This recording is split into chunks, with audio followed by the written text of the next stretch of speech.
보겠습니다. 시작. 최고의 복, 형통의 최고의 복, 형통의 축복입니다. 자,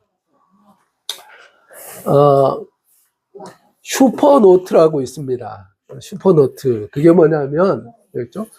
위조 지폐가 보통 보면, 이렇게 티가 나는데, 요즘은 뭡니까? 워낙, 그렇죠? 이걸 정말, 그냥 눈으로 이렇게 봐서는, 구별을 못할 정도의 그 위조 지폐가 있다는 겁니다. 그걸 이른바 슈퍼노트다라고 그렇게 이야기를 합니다. 그래서 혹자가 보면 그걸 그렇게 슈퍼노트를 만들면 옛날에는 뭐 슈퍼노트 이렇게 위조 지폐를 만들면 뭐 복사기 가지고 이렇게 뭐 만들고 그랬었는데 그게 한계가 있거든요. 그래서 상당히 조잡하고 그랬었는데 이제는 뭡니까?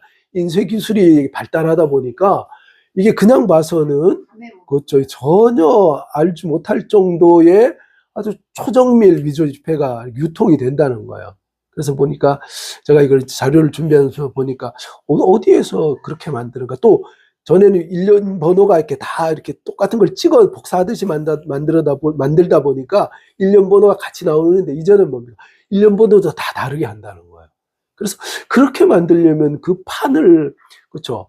이거 조직적으로 이렇게 해야 되는데 어디서 그렇게 할 수 있을까라고 하는데 이제 뭐 미국 정보기관이라든지 거기에 의하면 아마 북한 쪽에서 그런 위조 지폐를 많이 만들고 있다라고 하는 그런 첩보가 있다라고 합니다. 아마 북한은 뭐 얼마든지 그러고도 남을 나라라고 그렇게 생각됩니다. 어쨌든 그렇게 만들어진 초정밀 위조 지폐를 이분 서태석이라고 하는 분인데 이분이 중졸이랍니다.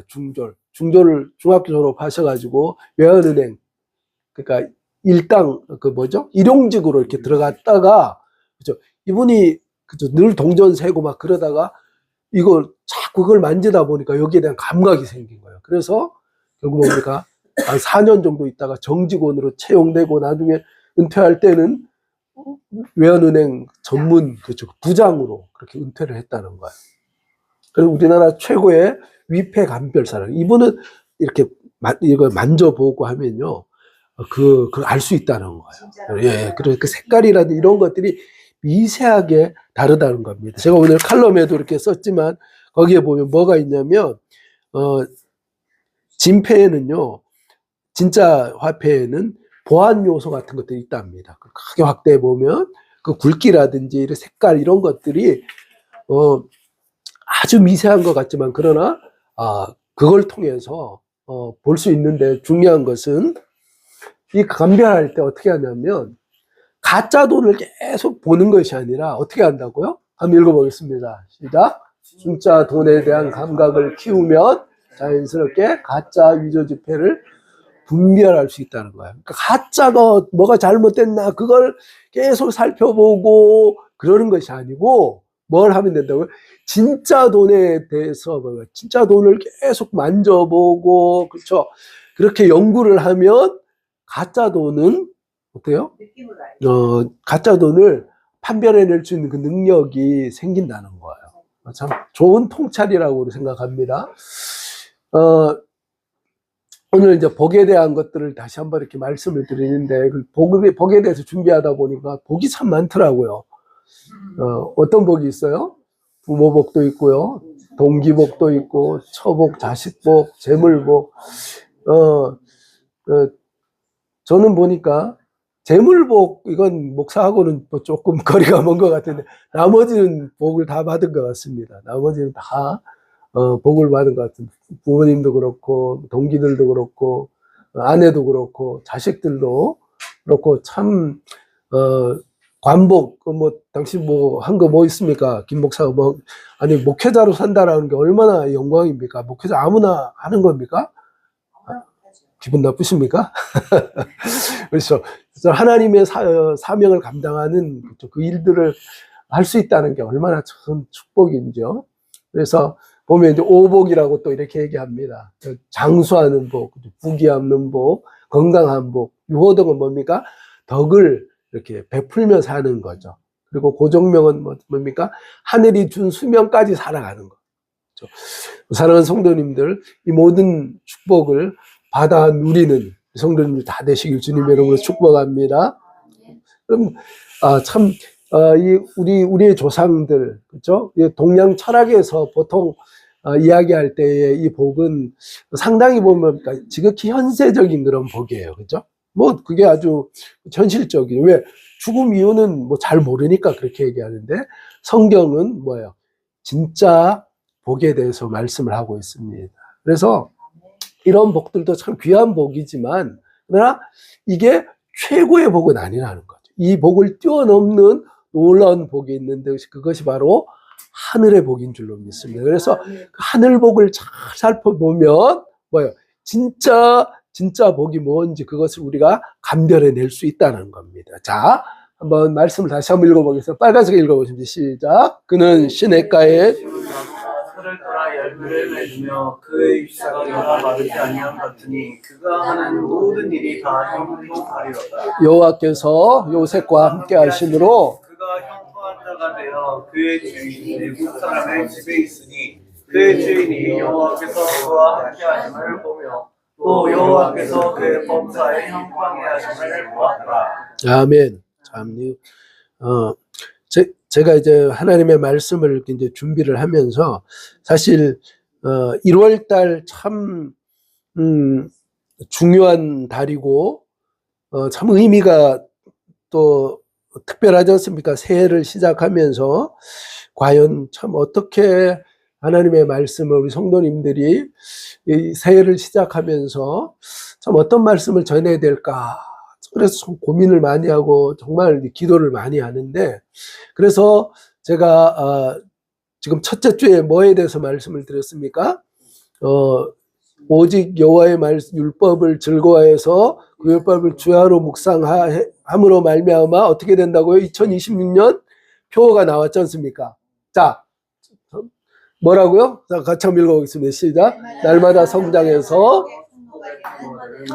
그렇죠. 그렇게 축복의 통로가 되는 2026년이 됐으면 좋겠다라고 하는 것에 대해서 함께 나누었지 않습니까? 그래서 지난주에 뭐에 대해서 나누었습니까? 날마다 성장하는 데 있어서 이게 그냥 구호로 끝나면 안 된다. 그래서 어떻게 하자고 했습니까? 시간에 11조를 드리고, 그렇죠? 꼭 1시간, 2시간이 아니더라도, 그렇죠? 작년보다는 어때요? 하나님 앞에 더 엎드려서 하나님의 얼굴을 구하면서 우리가 찬양했던 것처럼 뭡니까? 내가 많은 일, 위대한 일 하는 그걸 하나님께 기뻐하시는 것이 아니고 그냥 하나님과 더불어서 동행하는 것, 그것을 하나님이 가장 기뻐하신다라고 하는 그것을 기억하면서, 하나님, 저의 소원은 주님과 동행하는 것입니다. 주님과 친구가 되어서, 그렇죠?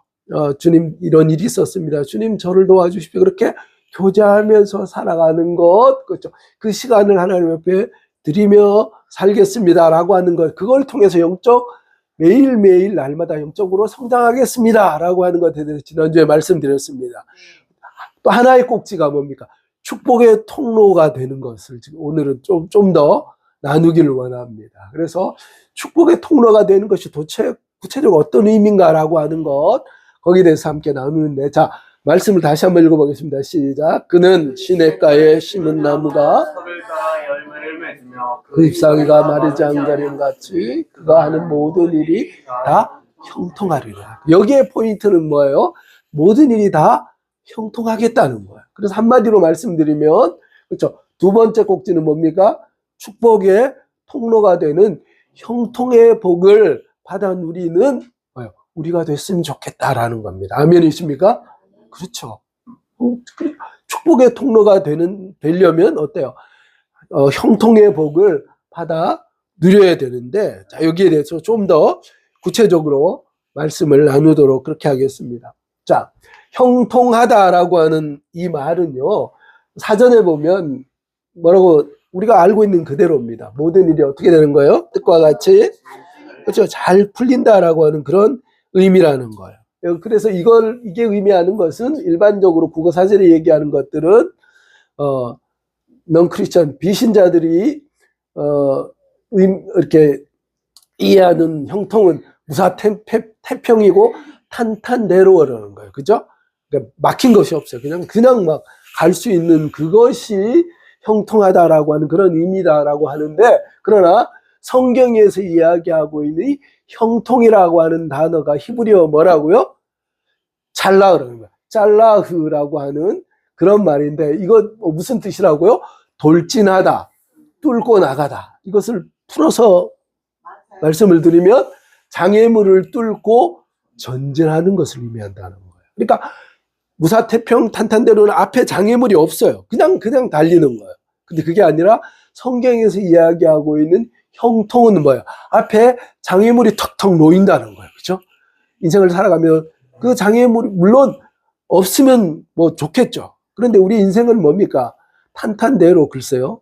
장애물이 없는 인생은 없습니다. 근데 장애물을 어때요? 장애물이 비록 있다고 하지만 그것을 어떻게 하는 거예요? 성경의 형통, 그것을 뚫고 그렇죠? 거기서 주저앉고 넘어지고 포기하는 것이 아니라 하나님의 은혜로 그것을 뭐예요? 정면 돌파하면서 나가는 그것이 바로 형통이라는 거예요. 2026년 우리 사랑하는 성도님의 삶 가운데 성경이 말씀하는 어떤 장애물, 어떤 문제들도 돌파해 나가는 그런 은혜가, 이 형통의 은혜가 풍성하시길 주님의 이름으로 축복합니다. 자, 그래서 이 형통을 우리가 조금 더 이제 보겠습니다. 제가 도표를 만들었는데요. 세상의 형통과 성경의 형통이 좀 다릅니다. 핵심이 뭐냐면, 뭐라고요? 세상의 형통은 고난과 장애물이 없는 상태를 의미하는 거예요. 그런데 성경의 형통은 뭐라고 금방 말씀드린 것처럼 형통은 장애물을 뚫고 전진하는 힘이 있다는 거예요. 그 기준은 뭐냐면 세상이 형통하다라고 하는 그 기준은 물질적인 부여예요. 그리고 성공해서 다른 사람들이 볼 때 뭐예요? 아, 저 사람 참 대단한 사람이야. 저런 지위 대단해. 라고 하는 높은 지위를 얻으면 뭐예요? 그것이 세상의 형통의 기준이 된다는 거예요. 그런데 성경의 형통의 기준은 뭐라고요? 하나님과 동행하는 거라는 겁니다. 그리고 하나님께서 우리에게 맡겨주신 그 사명을 완수하는 그것이 바로 뭐예요? 성경의 형통이라는 겁니다. 자, 잘 보십시오. 그러니까 넌 크리스천 비신자들은 뭐예요? 야, 그 사람 형통했어 라고 하면 또 물질적으로 잘 살고 뭐 명예도 있고 막 이런 상태에 거기까지예요. 그런데 성경은 그게 아니라 진짜 형통한 것은 하나님과 함께 동행하는 그것을 형통이다라고 말씀하고 있다. 이따가 계속해서 말씀드리겠지만 하나님과 형통이 무슨 그래도 물질적 부여, 높은 지위, 이건 상관없는 건가? 그게 아니라는 거예요. 그렇죠? 하나님과 동행하면서 살아갈 때에 하나님께서 무엇도 주세요? 물질적인 부여와 또 하나님의 필요에 따라서 그렇죠? 이런 것들도 더하여 주신다는. 근데 뭐예요? 이게 바뀌면 안 된다는 겁니다. 이게 그러니까 하나님과의 동행에 이게 기초가 돼서 하나님께서 예를 들어 아브라함에게 그런 복을 주셨죠. 또 요셉에게도 그런 복을 주셨습니다. 성경에 보면 많은 사람들이 부자가 되고 은혜를 입었다는 거예요. 그런데 이게 순서가 바뀌면 아주 곤란하다는 거예요. 자, 그러면 그 기초, 그 힘이 뭐냐? 세상의 형통은 뭐예요? 인간의 얼마나 열심으로 얼마나 최선을 다해서 노력했는가. 그런데 여러분 노력한다고 다 형통합니까? 아니요. 그렇지 않습니다. 세상이 그렇게 녹록지 않습니다. 우리가 사업을 하면서 보면 우리 생각으로는 이렇게 하면 될 것 같아요. 지금도 뭐 우리 박 집사님께서도 말씀하시지만 문을 수도 없이 닫는 거예요. 근데 그분들이 뭡니까? 열심히 살지 않아서 노력하지 않아서 그런 겁니까? 그거 아니거든요. 진짜 세상적으로 형통하려면 거기에 플러스 뭐가 따라야 돼요? 운이 따라야 된다. 삼성 같은 SK 이런 곳이 지금 세계적인 반도체 회사가 된 게 물론 노력도 있지만 거기 플러스 뭐가 있어요? 운이 있었다는 거예요. 세상은 철저하게 그렇다는 거예요. 그런데 성경의 형통은 뭡니까? 하나님의 임재와 하나님의 말씀을 통해서 그렇죠. 형통한 정말 하나님께서 기뻐하시는 그 형통을 이룰 수 있는 것이 바로 하나님의 임재, 하나님의 동행과 함께 하나님의 말씀이 기초가 되었을 때 하나님의 온전한 형통을 누릴 수 있다는 겁니다. 이것을 놓치시면 안 된다는 겁니다. 자, 이 성경의 형통의 전형적인 예가 누굽니까?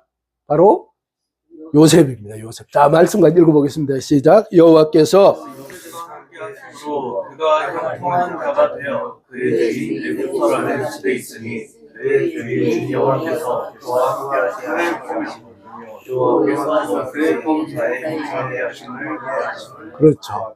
여기 말씀에 보면 형통이라는 단어가 뭐예요? 한 절에 하나씩 나옵니다. 그래서 형통하게 했다. 그가 형통한 자가 되어서 요셉과 함께 함으로 그가 형통한 자가 됐고 여호와께서 그의 범사에 형통케 하심을 주변에 있는 사람들이 또 볼 수 있었다는 거예요. 자, 그런데 보면 이 애굽 총리가 된 그렇죠? 이 요셉의 그 삶을 보면 그렇죠? 결국은 30세에 그 당대 최고의 제국이었던 이집트의 국무총리가 되는 그런 은혜를 입었지만 그렇죠? 그 전에 17살의 노예로 형제들의 미움을 받아가지고 17살의 노예로 팔려갔다는 거예요. 그러니까 30살까지니까 몇 년입니까? 13년 동안을 소위 말 죽을 고생을 했다는 겁니다. 모함을 당하고요. 심지어 뭡니까? 의롭게 행동한 그것으로 인해서 감옥을 가고, 그렇죠? 하나님 앞에 정결하게 살려고 하는 그것 때문에 감옥을 갔다는 거예요.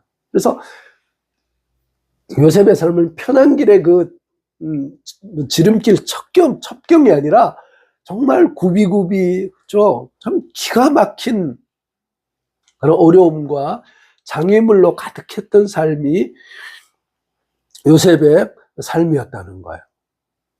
자, 그의 삶의 클라이막스가 뭡니까? 그래서 이 요셉의 삶은 상황이 좋게 변하지 않았다는, 오히려 뭡니까? 점점 더 나빠진 거예요.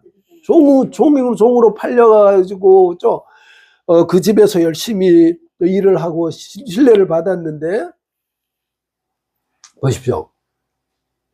어떻게 했어요? 보디발의 아내가 요셉이 아주 준수했던 청년이라고 말을 합니다. 그래서 이때 나이가 몇 살쯤 됐을까라고 이렇게 봤더니, 30살에 이제 애굽의 총리가 됐는데, 총리가 되기 한 2, 3년 전쯤 됐으니까, 20대 중후반, 그러니까 27에서 28 아마 그 언저리쯤 됐을 거라는 겁니다. 그러니까 잘생겼죠. 그러니까, 이 요셉의, 이 보디발의 아내가 아무도 사람 없을 때 어떻습니까? 나랑 같이 자자. 나 동침하자. 그리고 어느 날은 사람들 다 보내놓고 아무도 없다. 아무도 없으니까 나랑 동침하자. 계속 이 아내가 그런 거예요.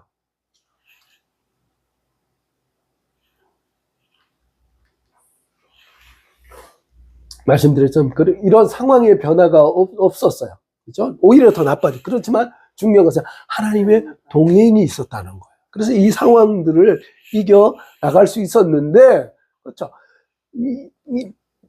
아무도 없으니까 아무도 모른다. 나랑 동침하자. 라고 얘기했을 때 뭐라고 얘기합니까? 자, 한번 읽어보겠습니다. 시작. 내가 악을 행하여 하나님께 죄를 지으리다.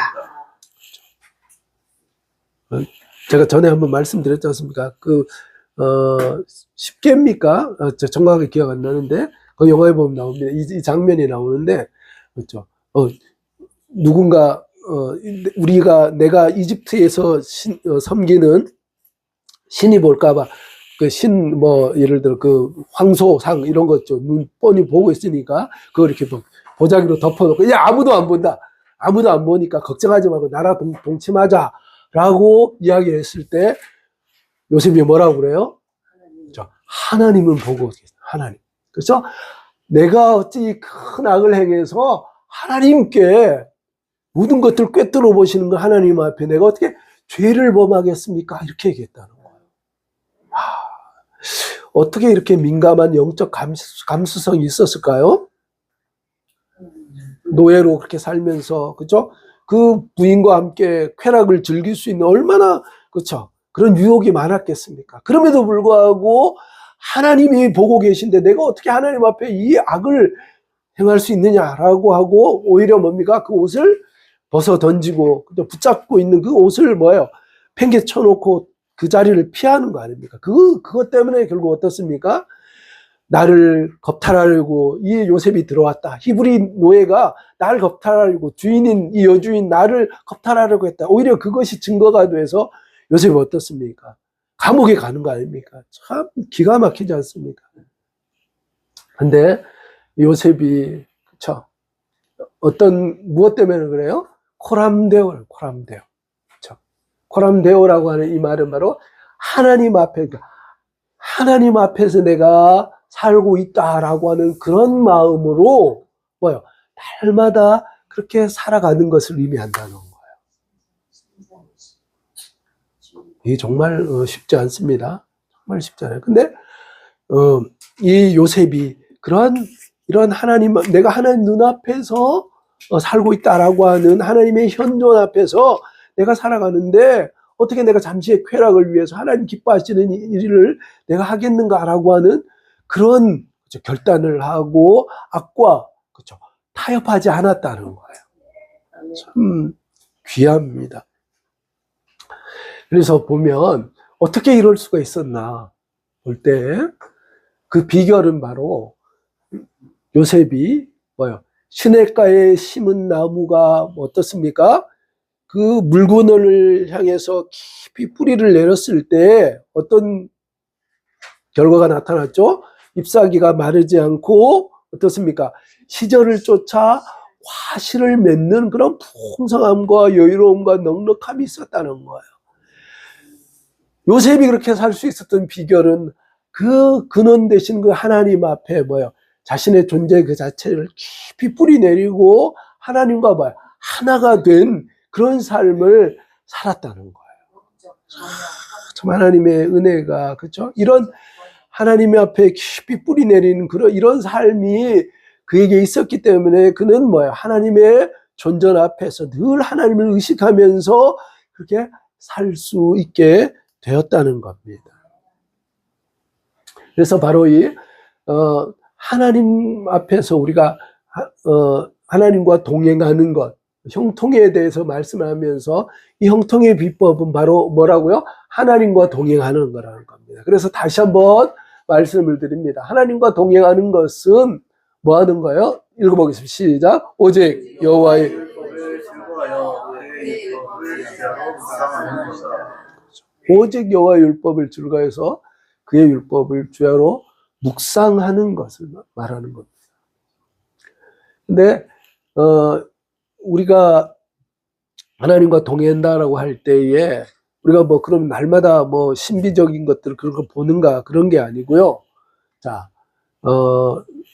요한복음 1장 1절을 읽겠습니다. 시작. 태초에 말씀이 계시니라. 이 말씀이 하나님과 함께 계셨으니 이 말씀은 곧 하나님이시니라. 그렇죠. 태초에 로고스 하나님의 말씀이 있었는데 이 말씀이 하나님과 계셨는데 함께 계셨는데 근데 이 말씀이 곧 하나님이라는 거예요. 그러니까 성경 말씀 자체가 뭐라고요? 하나님이라는 거예요. 그래서 우리가 하나님의 말씀을 묵상하고 하나님의 말씀을 읽고 그 과정들을 통해서 우리가 하나님과 더불어서 교제하고 하나님의 임재 가운데 거하게 된다는 겁니다.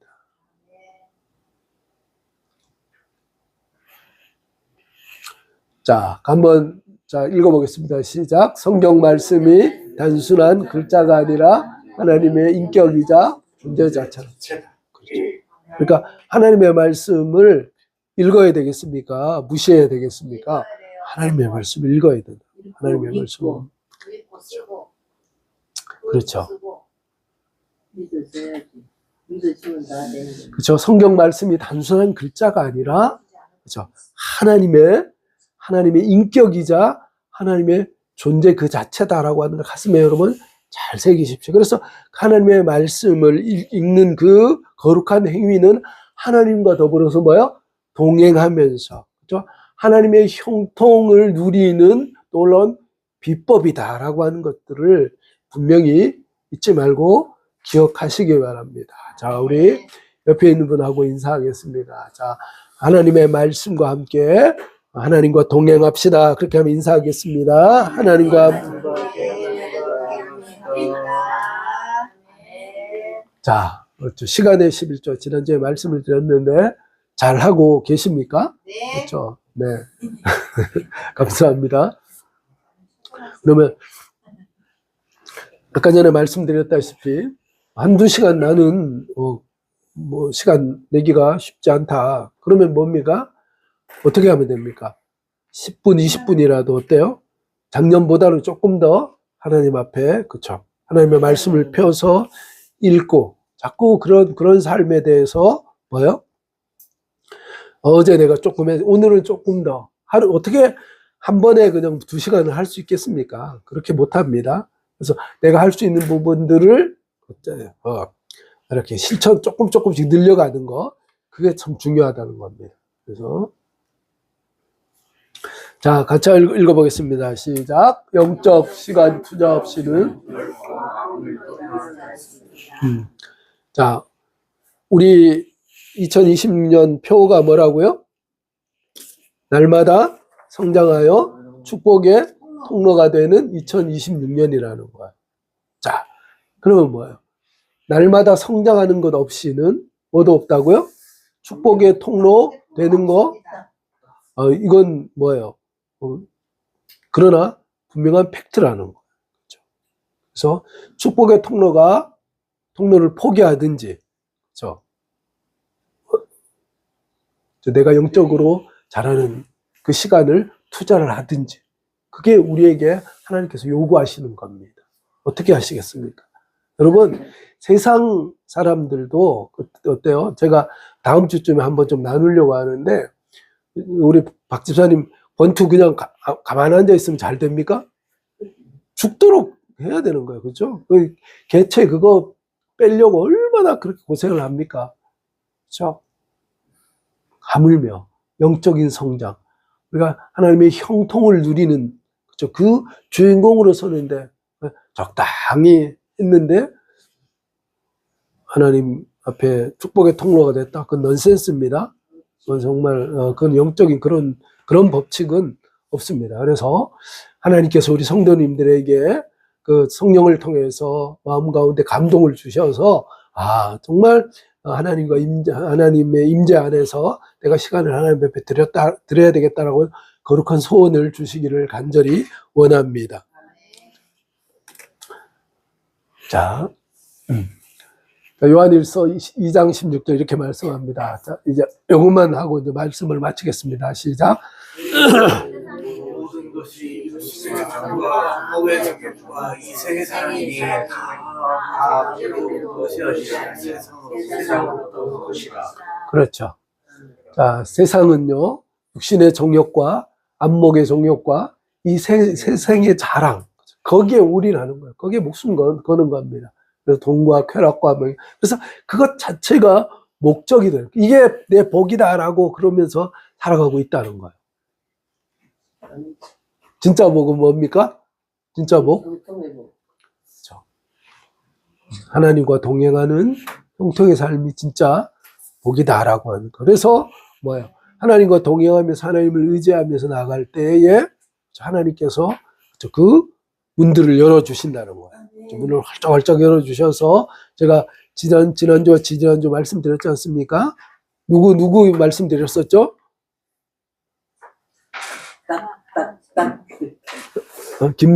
그쵸, 김재권 장로님하고 와플대학, 그쵸, 그 사람.